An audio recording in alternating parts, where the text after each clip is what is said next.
Praise the lord. ప్రభువైన యేసు నామములో అందరికీ వందనములు. యేసయ్య మాటను ఈ కార్యక్రమానికి ప్రేమతో నేను మిమ్మను స్వాగతిస్తా ఉన్నాను. ఈ దినము మార్కు సువార్త 4వ అధ్యాయము 10వ వచనం నుండి 20 వచనాల వరకు మనము ధ్యానించుకుందాం. ఆయన ఒంటరిగా ఉన్నప్పుడు 12 మంది శిష్యులతో కూడా ఆయన చుట్టూ ఉండిన వారు ఆ ఉపమానం గూర్చి ఆయనను అడిగిరి. అందుకు ఆయన, దేవుని రాజ్య మర్మము తెలుసుకునుట మీకు అనుగ్రహింపబడి ఉన్నది గాని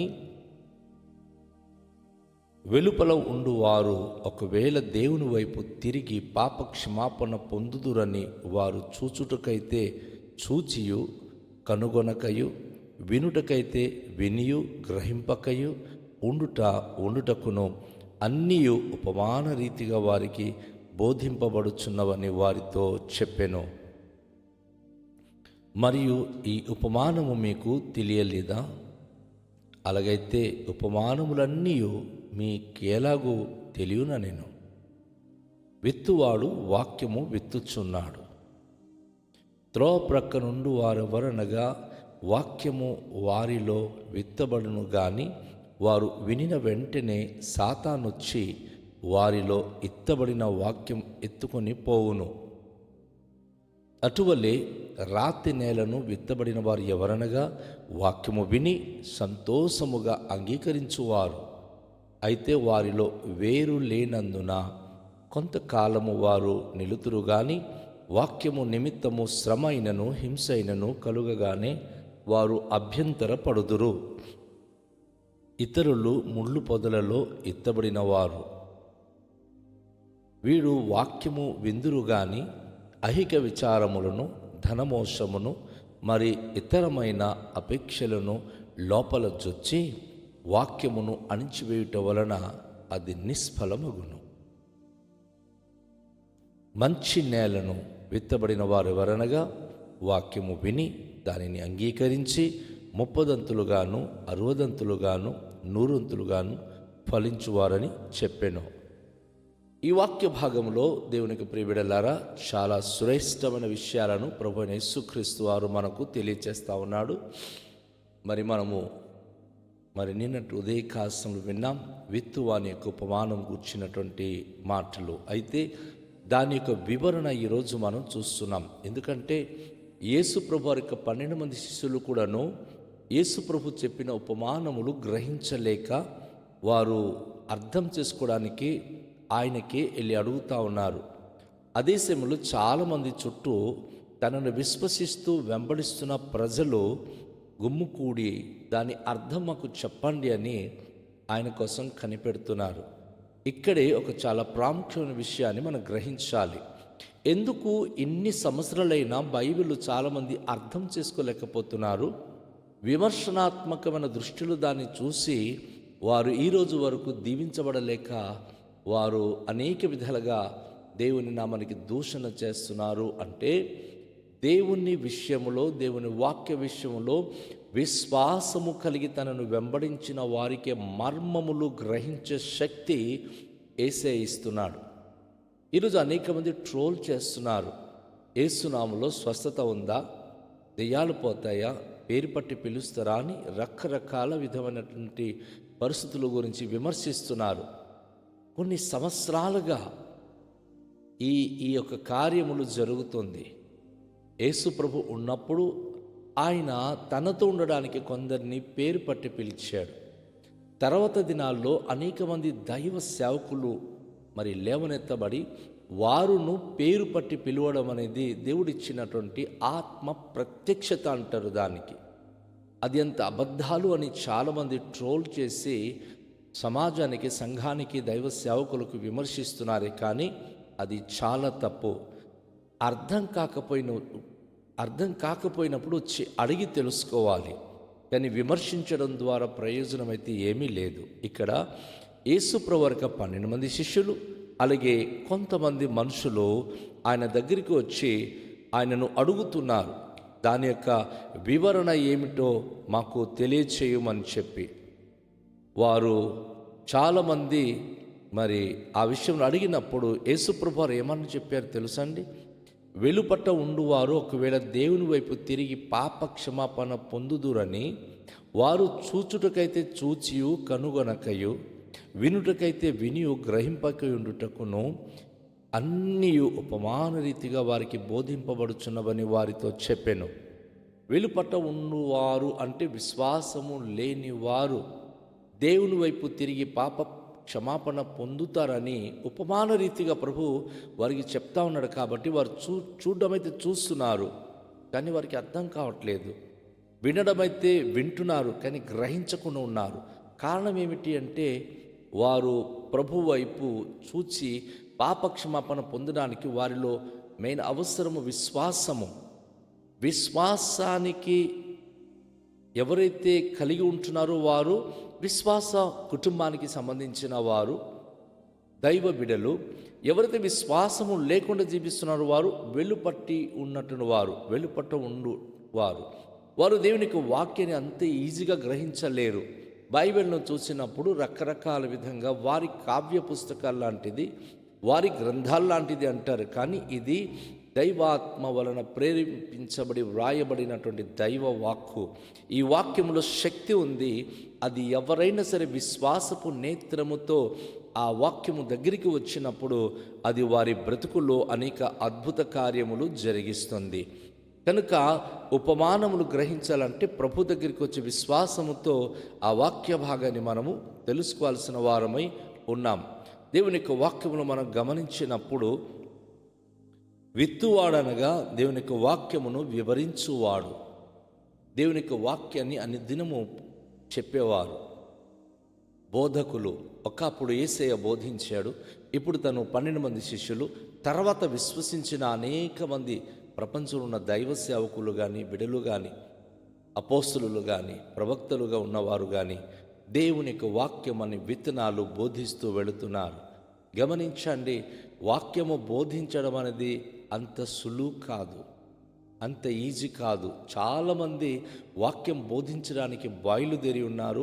నేనే పాస్టర్ను, నాకు కూడా తెలుసు, నేను కూడా వాక్యం చెప్పగలను అని అనేక మంది అనుకుంటున్నారు. కానీ యెషయా గ్రంథము 8వ అధ్యాయం 20వ వచనంలో ప్రవక్త యెషయా అంటున్నాడు, ఈ ధర్మశాస్త్రమును, ఈ ప్రమాణ వాక్యమును విచారించే అనుభూతి ఉండాలి. ఆ వాక్యం ఏమిటనేది జాగ్రత్తగా పరిశీలించాలి. విచారించుడి, అలాగున బోధించని వారికి అరుణోదయము కలగదు. వారు ఇబ్బందులు పడతారు, దుఃఖిస్తారు, ఆకలి గొనుచు దేవుని పేరిట శాపవచనాలు పలికి మీద చూస్తారు. ఎటు చూసిన వారికి అంధకారమే. అయ్యో, మేము ఎంత బోధిస్తున్నాం కానీ మాకెందుకు ఈ చీకటి బ్రతుకు, మాకెందుకు ఏం జరగట్లేదని అనుకుంటారు. కారణం ఏమిటంటే బోధకులు అనేవారు దేవుని వాక్యాన్ని స్పష్టంగా గ్రహించి తమ జీవితంలో అది అన్వయించాక బోధించాలి. చాలామంది విమర్శిస్తున్నారు కాబట్టి మనం కూడా పాస్టర్లం అయిపోతామని బైబిల్ పట్టుకున్న వాళ్ళందరూ ఈ యొక్క బోధకులు కారు, విత్తువారు కారు. నువ్వు విత్తే విత్తనాలు మొలకెత్తాలి. నీ వాక్యం ద్వారా, నీ సాక్ష్యం ద్వారా ఎన్ని ఆత్మలు నువ్వు రక్షించావు అనేది ఒకసారి పరీక్షించుకోవాలి. ఇక్కడ విత్తువాడనగా బోధకుడు, బోధించువారు. బోధించుచుండగా కొన్ని విత్తనాలు ఎక్కడ పడిందట? త్రోవ ప్రక్కన పడింది. ఆ త్రోవ ప్రక్కన ఉన్నవారు ఎవరు అంటే వాక్యమును విత్తబడినప్పుడు వారు వింటారు. వినిన వెంటనే సాతాను వచ్చి వారిలో ఎత్తబడిన వాక్యం ఎత్తుకొని పోవును. చాలామంది వినేస్తుంటారు, అబ్బా బాగా చెప్పారండి అంటారు. కానీ ఆ వాక్య ప్రకారంగా వారు బ్రతకరు, జీవించరు. ఆ వాక్యం ఒకలా ఉంటే వారి బ్రతుకు మరొకలా ఉంటుంది. చెప్తున్నారు కానీ జ్ఞాపకం ఉండదు అంటారు, చూసారా? ఆ జ్ఞాపకము మర్చిపోయినటువంటి వారి త్రోవ ప్రక్కన పడినటువంటి విత్తనాలు లాంటి వారు మీ ఇంట్లో కానీ, మీ సంఘంలో కానీ, మీ సమాజంలో కానీ ఉన్నారా? దేవుని యొక్క వాక్యం వింటూ మాకు ఒక్క మాట కూడా గుర్తుండట్లేదండి అంటే సాతానుడు పక్షుల అనేక ఐహిక అంటే అనేకమైనటువంటి లోక సంబంధమైన రీతిగా వచ్చి మొత్తం వాక్యం అంతా కూడా ఎత్తుకుపోతూ ఉంటాడు. ఒక్క మాట కూడా వారి గుండెల్లో జ్ఞాపకం ఉంచుకోలేరు.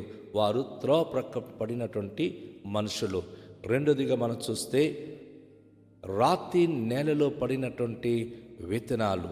ఎవరు ఈ రాతి నేలలో రాతి నేల లాంటి హృదయం కలిగిన వారు అంటే వాక్యం విని సంతోషంగా అంగీకరిస్తారు. అయితే వారిలో వేరు లేనందున కొంతకాలము వారు నిలుతురు గాని వాక్యము నిమిత్తము శ్రమైనను హింసైనను కలుగగానే వారు అభ్యంతరపడుదురు.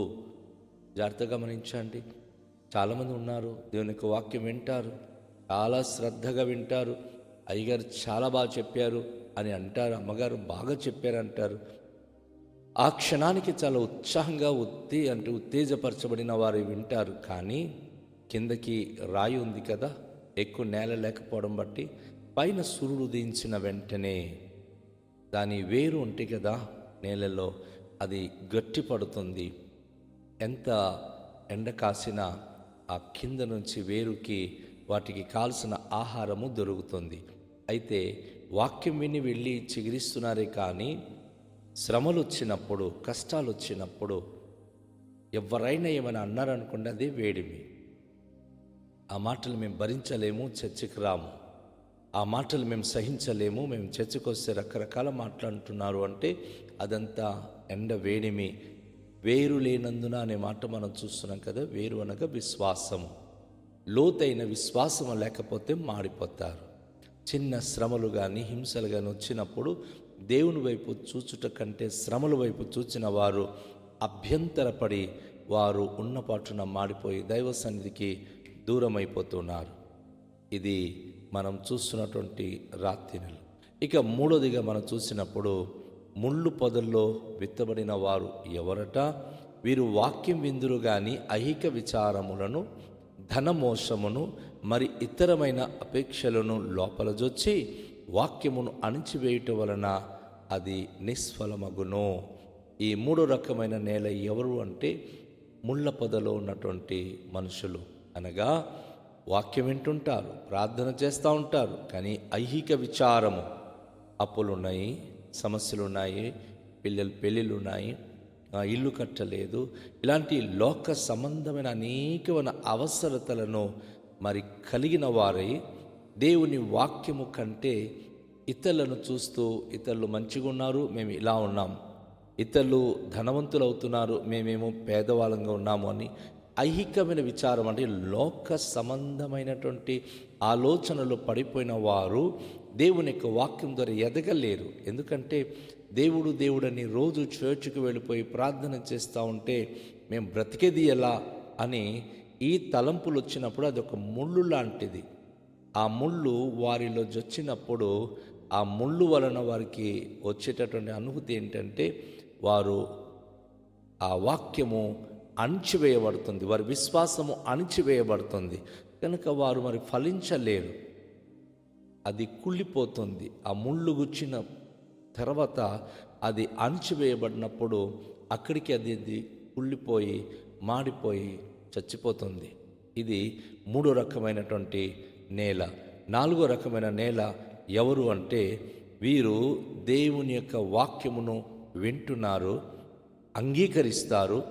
అంగీకరించి వాక్య ప్రకారంగా జీవించినప్పుడు వారు 30దంతులుగాను 60దంతులుగాను 100దంతులుగాను ఫలిస్తారు. ఏ క్రైస్తవ బిడ్డలైతే దేవుని వాక్యమును బట్టి జీవిస్తూ ఫలిస్తున్నారో, అనేక మందికి ఫలభరితంగా కనిపిస్తున్నారో, అభివృద్ధి అనేది తేటగా కనిపిస్తుందో వారిని బట్టి దేవుడు ఎంతగానో మహిమ పొందుతాడు, సంతోషిస్తాడు. రండి, అట్టి నాలుగో రకమైనటువంటి నేలగా, మరి మంచి నేలగా మన జీవితాలను మార్చుకొని ప్రార్థన చేద్దాం. దేవునికి అట్టి దీవెన దయచేయమని అడుగుదాం. తండ్రి, ఈరోజు విన్న వాక్య ప్రకారంగా 4 నేలల గురించి మేము విన్నాం. అయితే 4వ నేల అయినటువంటి మంచి నేల ప్రభువా ఏ రీతిగా అయితే ఫలిస్తుందో మేము, మా కుటుంబాలు, మా బ్రతుకులు మేము ఫలిస్తూ మీ నామానికి మహిమ తెచ్చేవారుగా మమ్మను దీవించుమని, ఘనత మహిమ ప్రభావములు మీకే చెల్లించుకొనుచు కృతజ్ఞతాస్తుతి స్తోత్రాలను మీకే ఆరోపిస్తూ ఈ ప్రశస్తమైన సమయమున ప్రభువా ఈ వాక్యం మా జీవితాలకు దీవించుమని, దీవెనకరంగా ఉంచుమని, నిష్ఫలంగా ఎండిపోతూ అనేకమైన వేదనతో సాతాను చేత అణచివేతకు గురి అవుతున్న వారికి యేసు నామములో విడుదల కలిగించి మంచి నేలగా వారు మారి వాక్యమును విని వాటిని గ్రహించి వాక్య ప్రకారంగా వారు ఫలించి అభివృద్ధి పొందే భాగ్యము నిమ్మని యేసు నామములో ప్రార్థిస్తున్నాము తండ్రి, ఆమెన్. ప్రభు మనను దీవించునుగాక. అందరికీ షాలోమ్.